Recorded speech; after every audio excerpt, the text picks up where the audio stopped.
아멘. 지난주에는 예수님께서 나귀 새끼를 타고 예루살렘에 입성하시는 장면, 많은 제자들이 예수님을 환영하며 그 예수님을 맞이하는 장면을 살펴보았고요. 예수님께서는 예루살렘 성에 이르렀을 때에 예루살렘 성을 바라보시면서 우셨다라고 성경은 기록하고 있습니다. 예수님께서 예루살렘에 입성하셔서 제일 먼저 하신 일이 무엇이냐? 성전을 청결하게 하는 그런 일을 하십니다.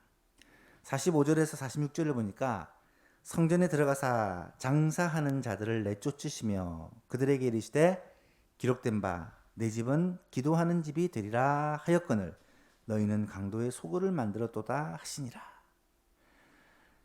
성전에서 짐승을 잡아 제사를 드려야 되는데 짐승을 멀리서 끌고 오는 것이 쉽지 않은 일입니다. 그래서 돈을 들고 와서 짐승을 사서 그렇게 제물로 드리는 경우가 많이 있었죠. 문제는 이렇게 짐승을 팔고 또 돈을 바꾸고 하는 것을 성전 밖에서 해야 되는데 성전 안에서 하고 있더라는 거예요. 이에 대해서 예수님은 장사하는 사람들의 그 상을 엎으시고 짐승을 쫓아내시면서 내 집은 기도하는 집이라 말씀하셨는데 지금 강도의 소굴을 만들고 있다라고 아주 강하게 책망하시는 장면이 나타납니다. 요한복음 2장에 보면 예수님의 사역 초기에도 한번 이렇게 성전에서 유대인들이 볼 때는 난동을 피우신 일이 있었고 또 예수님이 십자가에 달리시긴 그 주간에도 또 한번 이런 일을 행하시는 것을 보게 됩니다. 그러자 이 성전의 책임자라고 말할 수 있는 대제사장들, 사실 대제사장은 들이 될 수가 없는데 이 당시는 장인과 사위가 함께 대제사장으로 있었다. 얼마나 참 부정부패가 심한 그런 사회였는지를 알 수가 있습니다.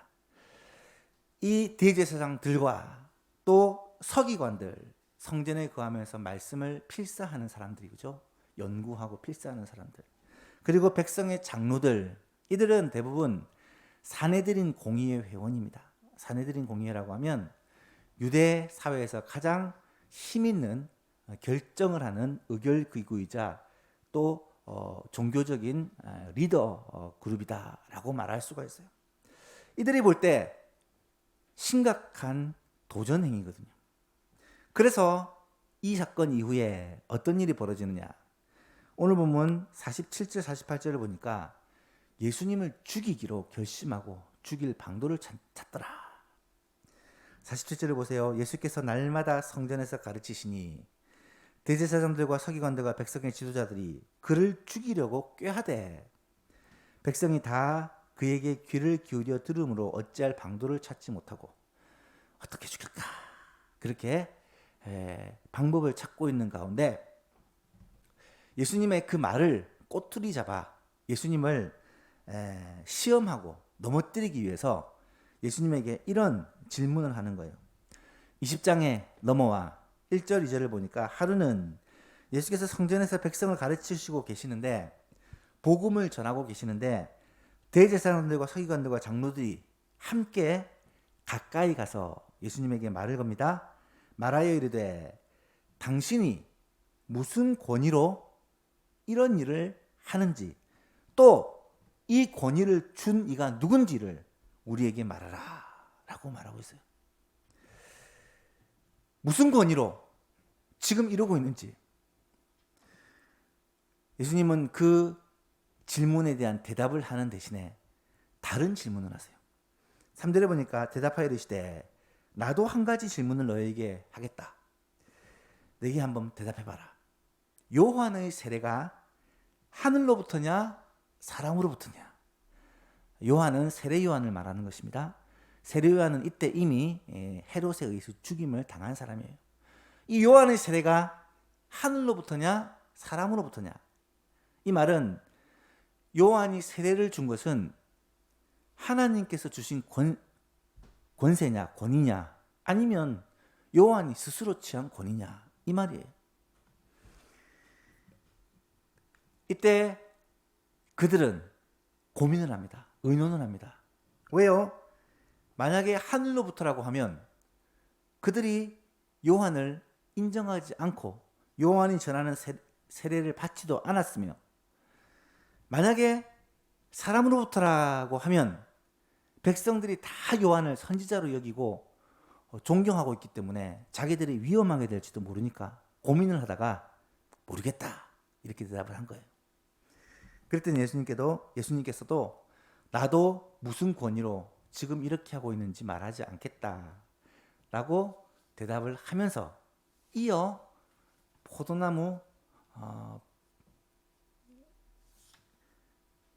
포도원 농부의 비유를 바로 이어서 말씀하고 있습니다. 사실 이 포도원 농부의 비유는 예수님께서 지금 무슨 권위로 이 일을 행하시는지에 대한 대답이에요. 포도원 농부의 비유를 통해서 우리가 깨달을 수 있는 것은 예수님께서 무슨 권위로 지금 이런 일을 하고 계시는지, 또 하나님께서 자기 백성 이스라엘, 그들을 얼마나 사랑하셔서 죄인들을 향해 길이 참으시는지, 뿐만 아니라 끝까지 이 사랑을 거절한다면 어떤 무서운 결과가 나타나는지를 보여주는 비유다라고 말할 수가 있습니다. 오늘은 이 두 가지, 예수님을 시험하는 그들의 질문과 또 그거에 대한 대답인 포도원 비유에 대해서 함께 생각해 보면서 우리에게 주시는 하나님의 음성을 듣기를 원합니다. 첫 번째로 예수님의 권위에 대한 그들의 질문을 한번 살펴봅시다. 오늘 예수님께서 성전에서 백성들에게 가르치십니다. 하나님의 말씀을 가르치시고 그리고 천국에 대한 복음을 전하고 계십니다. 이때 대제사장, 서기관, 그리고 백성의 장로들의 무리, 사내들인 공의회 회원들이 예수님께로 다가와 묻죠. 무슨 권위로 이런 일을 하고 있느냐? 네가 이렇게 하는 이 권위는 누가 준 거냐? 라는 질문입니다. 이 말은 무슨 말이냐면 성전의 책임자는 우리다. 성전에서 권세를 가진 사람은 우리다.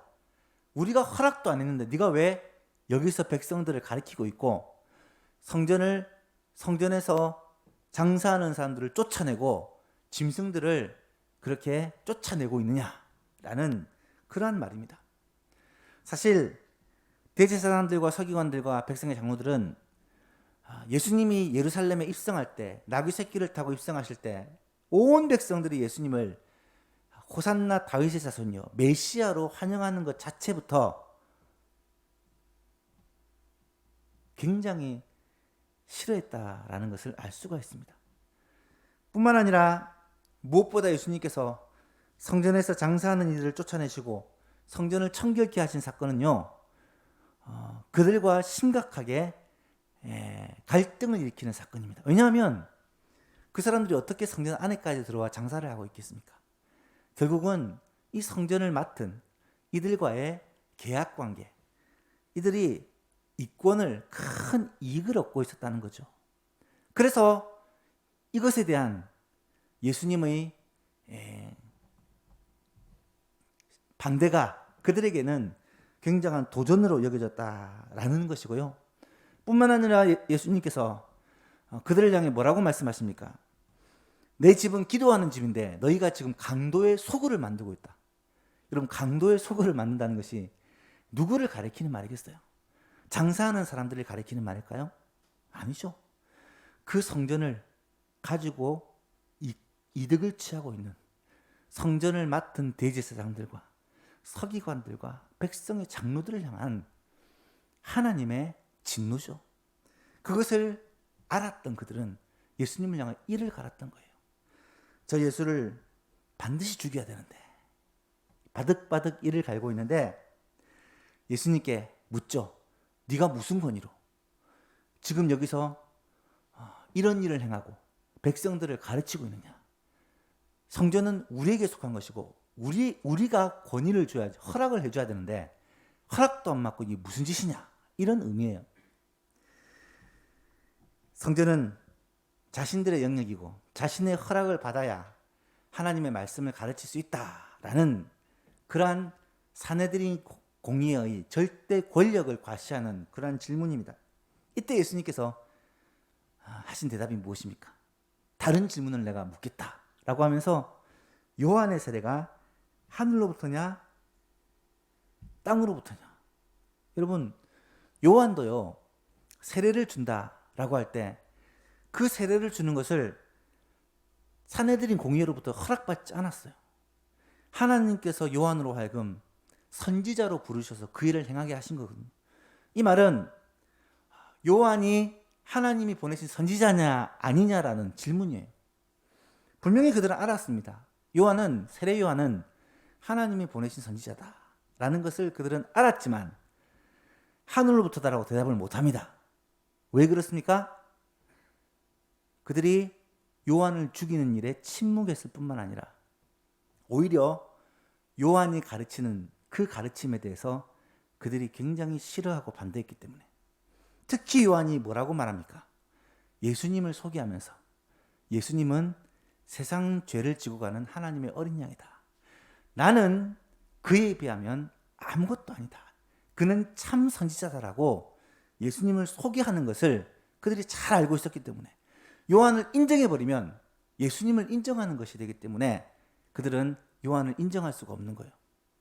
그렇다고 땅에서부터 온 선지자다, 스스로 선지자 노릇을 한 사람이다 라고 얘기를 하려니까 온 백성들이 요한을 존경하고 요한을 하나님이 보낸 사람으로 알고 있는데, 그러다가 돌에 맞아 죽을지도 모른다라는 두려움으로 그렇게도 말을 못하는 거예요.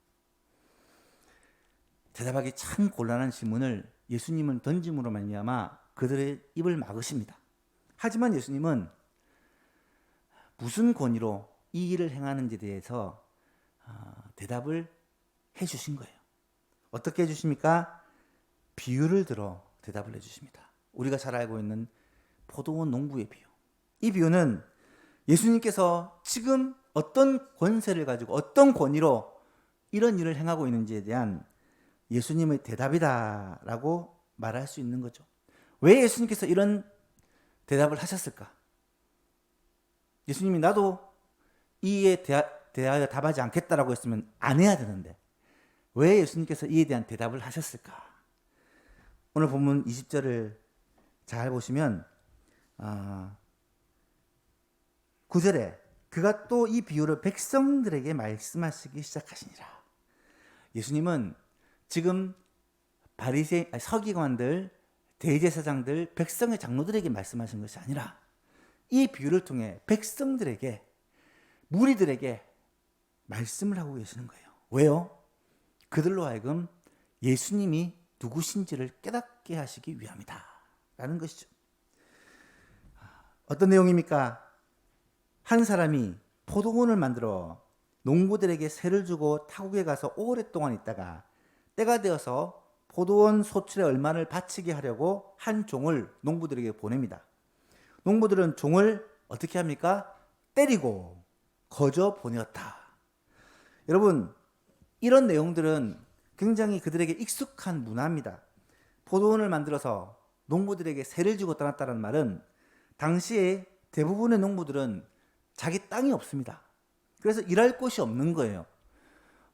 노는 사람이 대부분이랍니다. 그래서 일할 장소가 주어지고 일할 이 거리가 주어지는 것을 기다리고 있는 거예요. 그런데 한 주인이, 포도원을 가진 주인이 농부들을 불러가지고 이 포도원을 그들에게 맡기고 내가 너희들에게 이 포도원을 맡길 거니까 농사를 하고 포도원을 가꾸고 내가 정한 세, 계약한 이 세를 내게 바치라 라고 얘기를 하고 떠난 거예요. 얼마나 감사한 일입니까? 농부들은 일할 것이 없으면 먹을 것이 없는데 일할 자리가 주어졌고, 그것도 아마 이 세가 굉장히 높아서 감당하기 힘든 것이 아니라 충분히 감당할 수 있는 그러한 세를 그들에게 먹였을 거예요. 이것을 은혜라고 생각하고 감사함으로 그렇게 농부들은 그곳에서 일하기 시작했을 것입니다. 주인의 은혜가 감사해서 그렇게 열심히 일을 해서 포도원에 포도나무 열매가 생기고 그 열매를 그들이 먹고 누리고, 이제 주인이 요구할 때 그 합당한 세를 주인에게 바치면 되는 거예요. 그런데 세월이 지났습니다. 포도원은 보통 심은 지 2년에서 3년이 지나면 소출을 거두기 시작한다고 합니다. 농부들은 아마도 많은 소출들을 이미 거두었을 거예요. 주인은 계약한 그 시간이 있기 때문에 사람을 보내어 정한 세를 받으려고 한 거예요. 이거는 당연한 겁니다. 너무 자연스러운 이 당시 문화예요. 그런데 이때 이 농부들이 어떻게 하느냐. 10절 말씀해 보니까 때가 이르매 포도원 소출 얼마를 바치게 하려고 한 종을 농부들에게 보내니 농부들이 종을 몹시 때리고 거저 보내었다. 이거는 심각한 악행입니다. 그랬더니 11절에 다시 다른 종을 보내니 그도 몹시 때리고 능욕하고 거저 보내었다. 12절에 다시 세 번째 종을 보내니 이 종도 상하게 하고 내쫓았다. 여러분, 이 말씀을 묵상을 하면서 아니 이럴 수가 있나? 어떻게 이럴 수가 있나?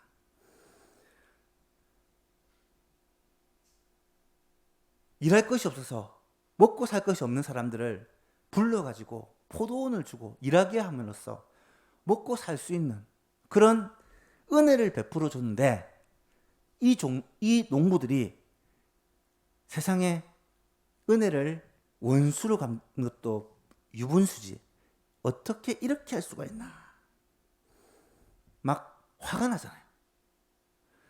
그렇게 묵상을 하는 가운데 어떤 생각을 탁 하게 되냐면 어쩌면 이 농부의 모습이 우리들의 모습일 수도 있겠다라는 생각을 하게 된 거예요.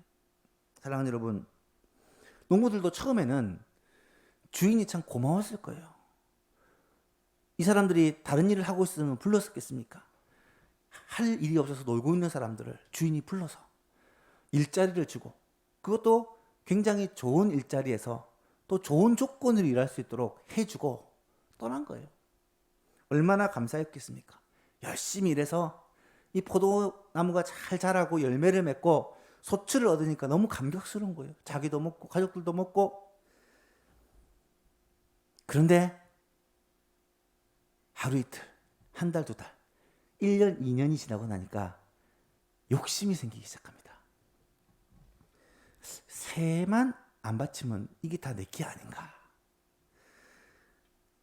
주인은 함께 있지도 않고 멀리 떠나 있으면서 새만 받으려 하는 것은 좀 너무한 거 아닌가.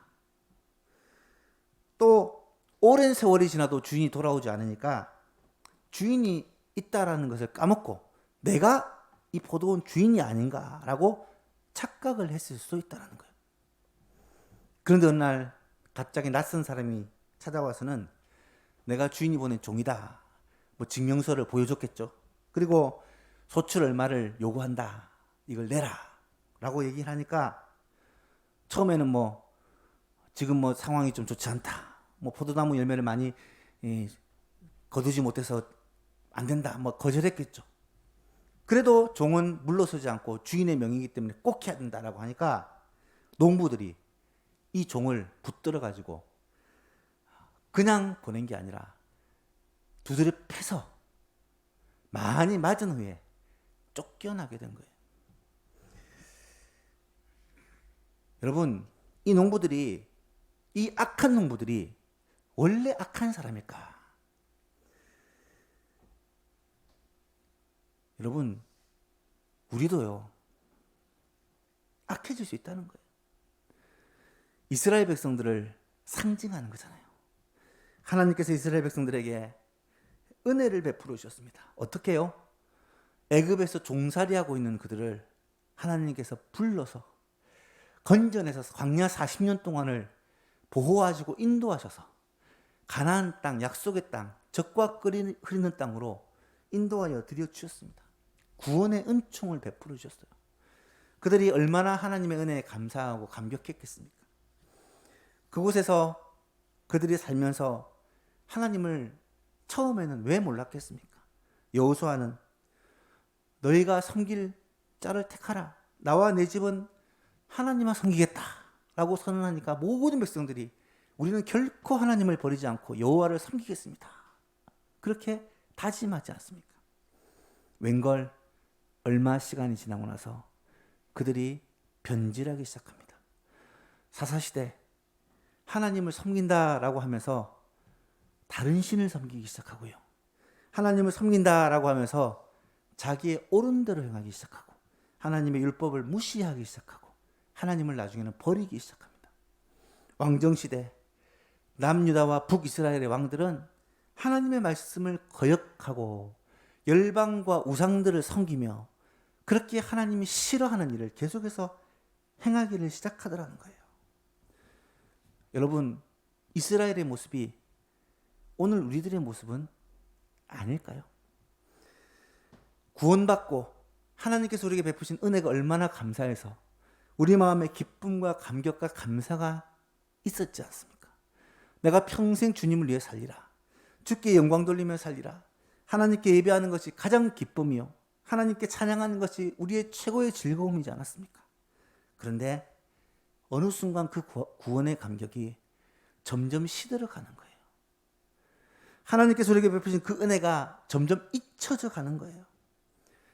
가난하게 살던 사람이 하나님의 은혜로 말미암아 복을 받아 부하게 되면 그 부 때문에 하나님을 점점 잊어버리는 거예요.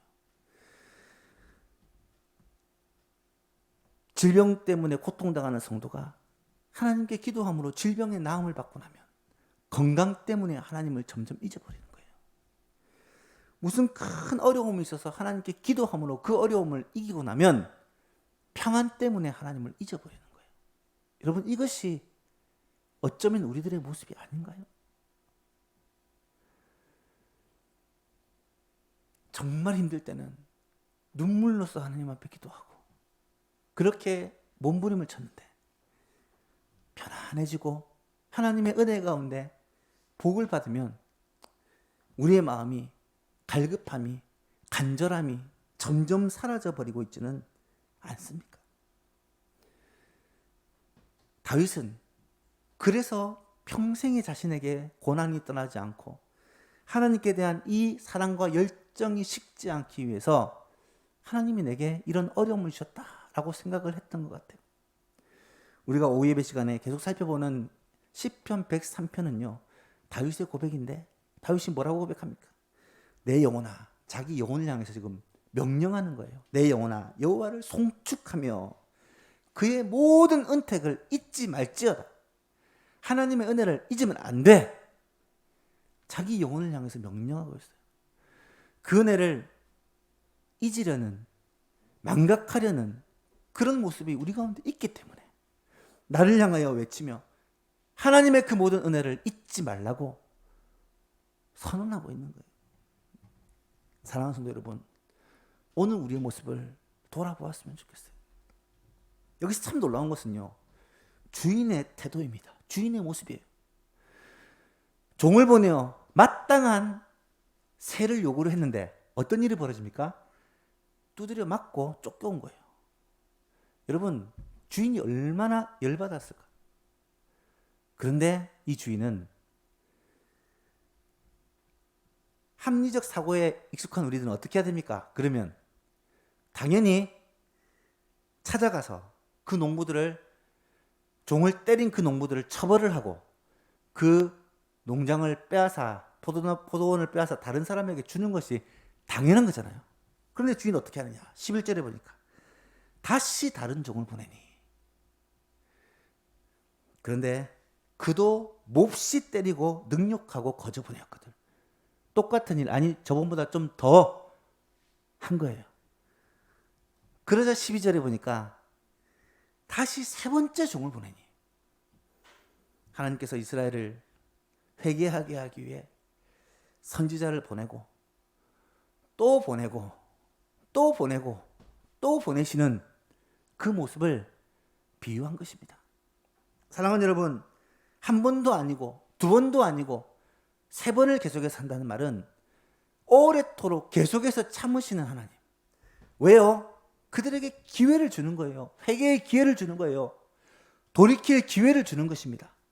주인이 가면 그들을 진멸해야 하기 때문에 그들에게 또 한 번의 기회를 주는 거예요.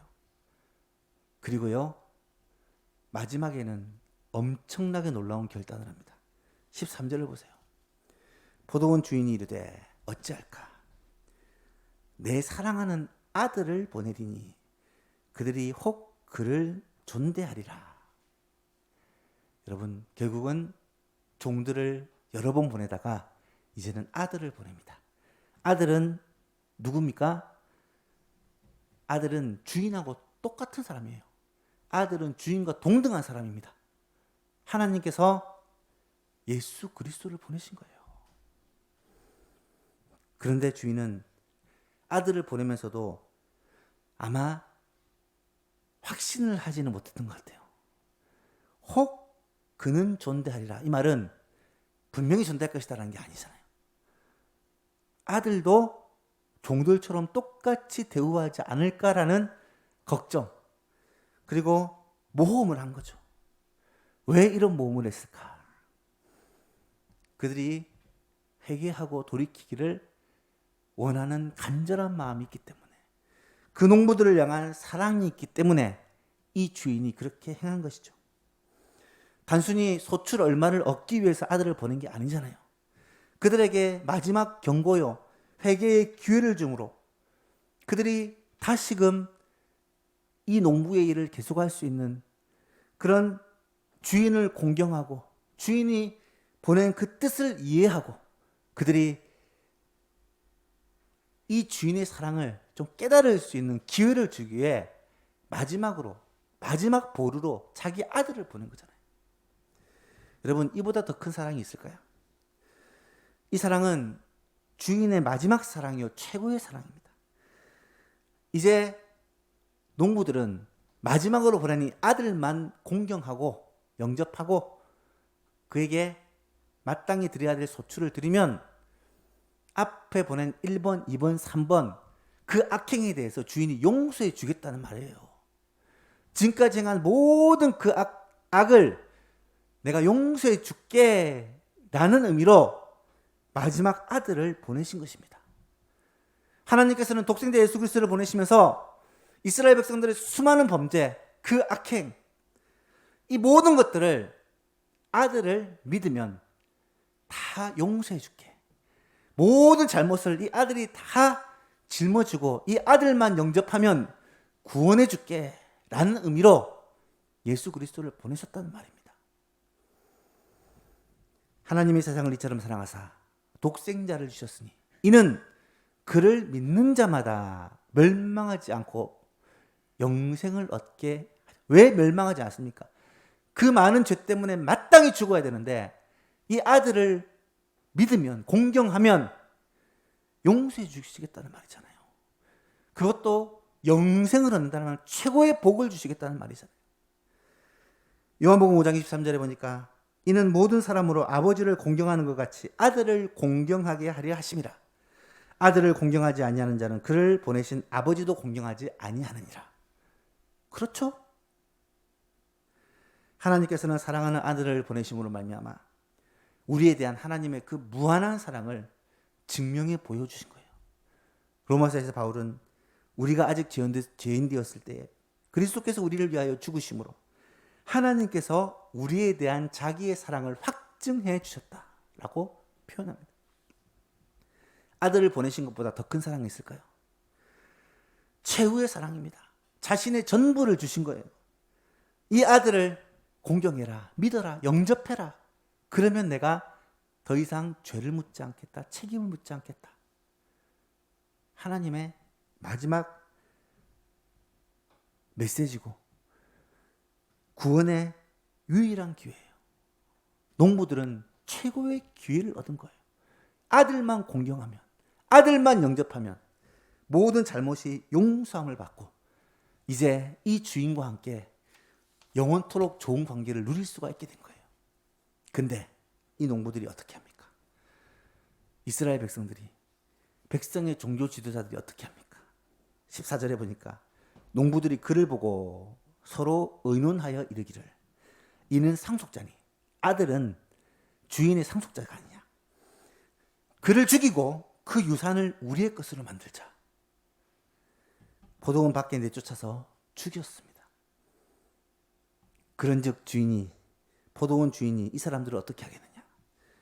당장 와서 이 사람들을, 이 농부들을 진멸하고 다 죽이고 포도원을 다른 사람에게 주지 않겠느냐.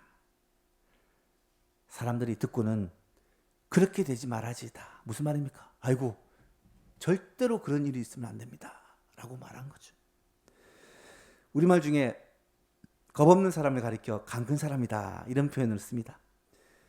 강 큰 사람보다 더 겁없는 사람을 뭐라고 합니까? 간이 부었다. 이런 표현을 쓰죠. 간이 부었다라는 말보다 더 겁없는 사람을 이럴 때 간이 배 밖에 나왔다. 뭐 이런 표현을 씁니다. 지금 이 농부들은요, 진짜 간이 배 밖에 나온 사람들이에요. 한번 생각을 해보세요.